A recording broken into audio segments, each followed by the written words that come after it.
Hello everyone. आज हम देखेंगे द्विबीजपत्री तने की आंतरिक संरचना के बारे में। पिछले वीडियो में हमने देखा था द्विबीजपत्री मूल और एक बीजपत्री मूल की आंतरिक या अनुप्रस्थ काट का उसमें आंतरिक संरचना का ही अध्ययन किए थे। आज हम देखेंगे ये हमारे पास द्विबीजपत्री मूल और एक तना, एक पूरा पेड़ है हमारे पास। हमने कल क्या कहते हैं उसकी मूल का अध्ययन कर लिए थे। आज हम देखेंगे द्विबीजपत्री मूल के तने की हम अनुप्रस्थ काट काटेंगे, तो वह कुछ इस प्रकार से दिखाई देगी हमें। जब हम इसकी आंतरिक काट को देखेंगे तो कुछ इस प्रकार से हमें संरचना नजर आती है। तो जिस जिस प्रकार हमने देखा था पिछले वीडियो में कि उसमें भी हमें क्या दिखाई दिए थे, रोम दिखाई दिए थे। तो मूल में हम उन्हें क्या बोलते हैं, मूल रोम। लेकिन हम तने में इन्हें क्या बोलते हैं, ट्राइकोम, क्योंकि ये क्या होते हैं, बहुकोशिकी होते हैं। और जो मूल में थे वो कैसे होते हैं, एक कोशिकी होते हैं। तो हम और यहाँ पे क्या होता है, एक संवहन बंडल होता है अंत में, और ये हमारी बाह्य त्वचा। अभी हम देखेंगे इतने में से हम सिर्फ ये जो हमने ट्रायंगल बनाया, इतने से भाग के हम आंतरिक संरचना का अध्ययन करेंगे। ये है हमारी बाह्य त्वचा की संरचना। अब इसमें हमें क्या क्या दिख रहा है, एक तो हमें एक प्रकार से ये रोम दिख रहा है, और ये यहाँ पर क्या दिख रहा है, कुछ खाली स्थान दिख रहा है, ठीक है। और हम इसे बोल सकते हैं कि ये सबसे बाहरी आवरण है।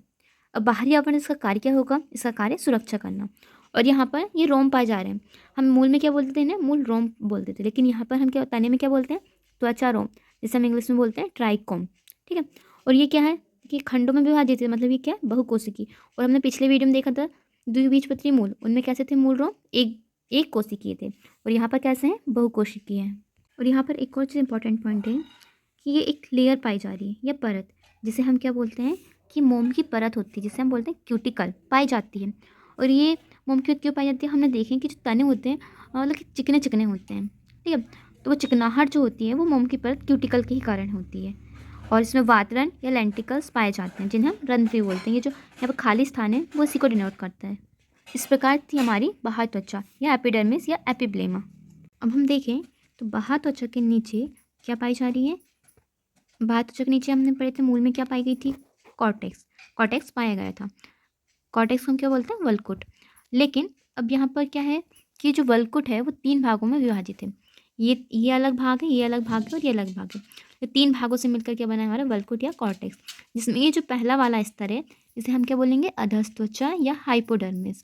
अब ये कैसी है, ये क्या है, गोलाकार है। और ये कितनी लेयर है यहाँ पर, मतलब कि 1 2 3 लेयर है। तो हम इसे बोल सकते हैं 2 से 3 स्तर होती है ना।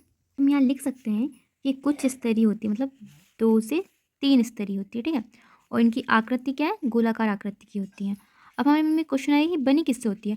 हमने देखा था मूल में, ये मूल जो थी वो किससे बनी हुई थी, मूल में जितने भी स्तर थे वो सारे किससे बने, पैरेन्काइमा से। लेकिन अब ये द्विबीजपत्री हम तने की बात करें तो इसमें थोड़ी जटिलता आ जाती है।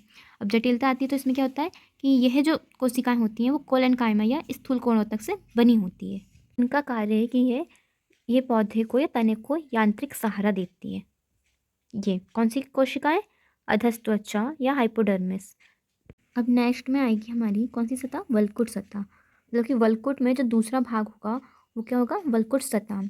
ये भी क्या है, गोलाकार ही है, लेकिन क्या है ये कुछ स्तरीय थी, और ये क्या बहुस्तरीय है। तो मैं लिख सकते हैं क्योंकि वल्कुट सतह क्या बोलते हैं, जनरल कॉर्टेक्स, ठीक है। और ये क्या होती है, बहुस्तरीय, और ये गोलाकार होती हैं। और ये बनी किससे होती हैं, तो ये बनी होती हैं पैरेन्काइमा मृदुतक कोशिकाओं से। और हमारी जो एक भी द्विबीजपत्री मूल भी थी वो कैसी थी, वो भी बनी हुई थी, एक पैरेन्काइमा मृदुतक से बनी हुई थी। लेकिन उसमें क्या नहीं था, ये वाली कोशिका नहीं थी, मतलब कि कौन सी कोशिका, कोलेनकाइमा या स्थूलकोणोतक नहीं थी। लेकिन हमारे जो द्विबीजपत्री तना उसमें क्या है, ये कोलेनकाइमा भी है और हमारे पास पैरेन्काइमा भी है। अब हम देखेंगे वल्कुट की तीसरी स्तर, इसे हम क्या बोलते हैं, अंतःत्वचा। इसे हम इंग्लिश में क्या बोलेंगे, अंतःत्वचा को हम बोलते हैं एपिडर्मिस। अब ये क्या है, ये दोनों तो गोलाकार थी, लेकिन ये कैसे दिख रही है, हमें नलिकाकार दिख रही हैं।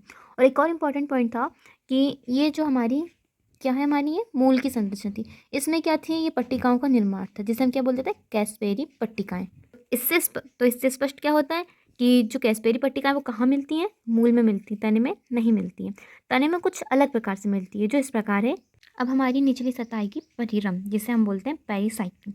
अभी इसकी क्या विशेषता है कि ये अंतःत्वचा और फ्लोएम के बीच पाई जाती है। जैसे हम ये डायग्राम में देखेंगे, ये हमारी अंतःत्वचा, ठीक है, और ये हमारा फ्लोएम। इन दोनों के बीच में क्या पाया जा रहा है, हमारा परिरम या पेरिसाइकिल। इनकी जो कोशिकाएं हैं वो किससे बनी होती हैं, तो स्क्लेरेन्काइमा या जड़ोतक से बनी होती है। इसमें एक और इम्पॉर्टेंट पॉइंट ये है कि जो इसकी आकृति है जो फ्लोएम की तरफ की है वो कैसी है, एक आधे चांद के समान, मतलब अर्धचंद्राकार होती है। तो वही हमने यहाँ पे नोट किया है कि इसकी निचली स्तर जो फ्लोएम के पास होती है, किसके पास होती है, ये जो निचली स्तर वो फ्लोएम के पास होती है, वो कैसी होती है, अर्धचंद्राकार होती है। अब हम देखेंगे पेरिसाइकिल के बाद क्या आएगा हमारा, संवहन मंडल। अब संवहन मंडल में जो संवहन मंडल होते हैं वो कैसे पाए जाते हैं, तो संवहन मंडल वो संयुक्त पाए जाते हैं। ये संयुक्त मतलब क्या होता है, जाइलम और फ्लोएम आपस में जुड़े हुए होते हैं। इस स्थिति को हम क्या बोलते हैं कि संयुक्त संवहन मंडल पाए जाते हैं। अब खुले संयुक्त संवहन मंडल होते हैं, हमने पढ़ा था कि संयुक्त संवहन मंडल भी कितने प्रकार के होते हैं, 2 प्रकार के, एक खुला और एक बंद। तो यहाँ पर कौन सा पाया जा रहा है, खुला। अब खुला कहाँ पाया जाता है, जिसमें कि कैम्बियम होती है। अब वो कैम्बियम किससे दर्शाती है, कैम्बियम द्वितीय वृद्धि को दर्शाती है। और हमें पता है कि द्विबीजपत्री जो पौधे हैं वो क्या करते हैं, द्वितीय वृद्धि दर्शाते हैं। ठीक है, तो ये हमारे जाइलम और फ्लोएम आपस में जुड़े हुए होते हैं, और ये क्या होता है, संयुक्त, जिसे हम इस अनुप्रस्थ काट से भी समझ सकते हैं, क्योंकि हमने इसी के पार्ट को, तो छोटे से पार्ट को यहाँ पे हमने इसकी आंतरिक संरचना देखे थे। तो हम आंतरिक संरचना में देखेंगे तो इस प्रकार दिखाई देंगे, और हम इस छोटी सी अनुप्रस्थ काट देखेंगे तो उसमें हमें इस प्रकार संयुक्त दिखाई देंगे। यहाँ पर जो जाइलम की स्थिति है वो कैसी है, मध्यादि दारू, और इसे हम क्या बोलते हैं, इंग्लिश में अंडाश। और मध्य दारू हम पता है किसे बोलते हैं, जब मेटाजाइलम कहाँ हो, परिधि की ओर, और प्रोटोजाइलम केंद्र की ओर हो। और यहाँ पर जो जाइलम की संख्या है वो क्या है, बहुसंख्य है। ये देखिए ये, और ये देखिए बहुसंख्य है। और यहाँ पर कितनी थी हमारे मूल में, 2, मतलब कि 6 से 8 थी, मतलब 6 से ज़्यादा थी। तो यहाँ पर कितनी थी, 8, और यहाँ पे बहुसंख्या मतलब बहुत ज़्यादा है। और ये क्या मिल रहा है, एक छल्ले के रूप में निर्माण कर रहे हैं।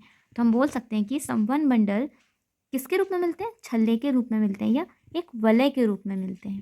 संवहन मंडल के बाद हमारा जो लास्ट पॉइंट है, ये लास्ट भाग है, ये हमारा क्या है, मज्जा या पित्त।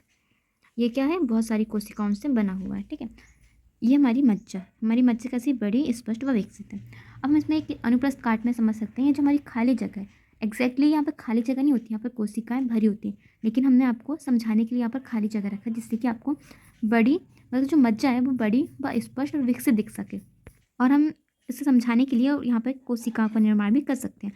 और जो ये कोशिकाएं होती हैं वो किससे बनी होती हैं, तो ये कोशिकाएं बनी होती हैं पैरेन्काइमा या मृदुतक कोशिकाओं से बनी होती है। क्योंकि यहाँ पर स्पष्ट दिख रहा है कि हमें ये जो मज्जा काय से, मतलब कि किस चीज़ से इसकी समाप्ति हुई है, तो कोशिकाओं से। तो इस प्रकार से थी हमारी द्विबीजपत्री जो हमारा तना है उसकी पूरी संरचना व उसका वर्णन। आई होप फ्रेंड्स आपको ये समझ में आया होगा। एक बार हम और इसको शॉर्टकट में समझ लेते हैं। ये है हमारी द्विबीजपत्री तने की संरचना, ठीक है, आंतरिक संरचना जिसे हम बोल सकते हैं। सबसे ऊपर है हमारी क्या, बाह्य त्वचा। अब बाह्य त्वचा में क्या क्या पाया गया है, सबसे ऊपर तो एक हमारी क्यूटिकल की स्तर या मोम की स्तर, जिसे हम क्या बोलते हैं, क्यूटिकल। फिर ये जो हमारी बाह्य त्वचा वो कोशिकाएं स्वयं ही इसका निर्माण कर लेती हैं, ट्राइकोम का, जो कैसी होती हैं, बहुकोशिकीय होती है, इसे हम क्या बोलते हैं, त्वचारंभ भी बोलते हैं। और इनमें वातरंध्र या रंध्र पाए जाते हैं, ठीक है, जो हवाओं का आदान प्रदान करते हैं। फिर उसके बाद हमारा आता है कॉर्टेक्स या वल्कुट। ये कितने भागों से मिलकर बना होता है, 3 भागों से, अंतस्थ त्वचा, वल्कुट सतह और अधस्थ त्वचा, वल्कुट सतह और अंतस्थ त्वचा। जो अधस्थ त्वचा होती है उसे हम बोलते हैं हाइपोडर्मिस, जो वल्कुट सतह होती है उसे हम बोलते हैं जनरल कॉर्टेक्स, और अंतस्थ त्वचा को हम बोलते हैं एंडोडर्मिस। ठीक है, फिर आता है हमारा परिरम को हम क्या बोलते हैं, पेरिसाइकल। फिर हमारा जो संवहन मंडल के अंतर्गत आता है ये फ्लोएम और ये जाइलम। ठीक है, और फिर लास्ट में आती है हमारी मज्जा। Thank you.